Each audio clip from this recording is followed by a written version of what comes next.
It's Pete from Cheap Homesteading, and I am in the Sugar Shack, and it is Saturday morning at 4 o'clock. We started the evaporator Friday night. I got it up and rolling, filled up the pans.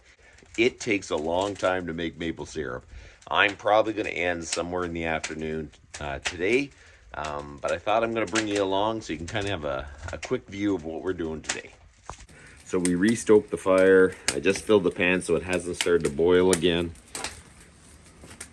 So basically I store the sap in these cubes, and normally I have it up on the stand, but it's a long story. I tried to see how much the tractor would lift, and then I couldn't lift it. So I have about 300 liters in that. 2.5. The one thing I did learn, it's better to boil down the front pan. So what I mean by that is you fill it as much as you can, and then you stoke the fire and just get this thing boiling.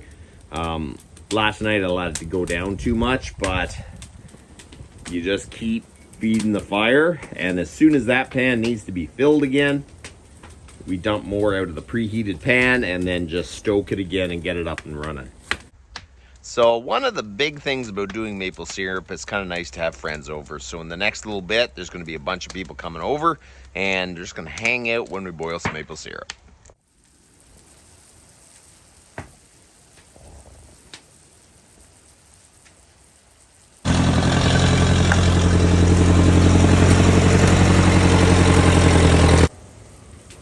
Why do bubble?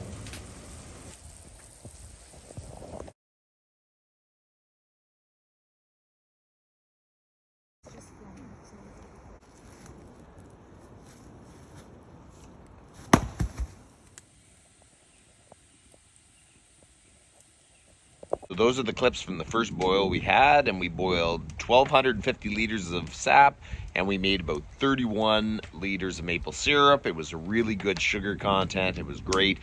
Right now I'm doing the second boil, and we are probably going to have about 20 liters of maple syrup. So this year is going to be an absolutely wonderful year for maple syrup. But you know, it's very hard to film when you're actually doing this, so we made some clips, and I hope you liked it. You guys have a good one.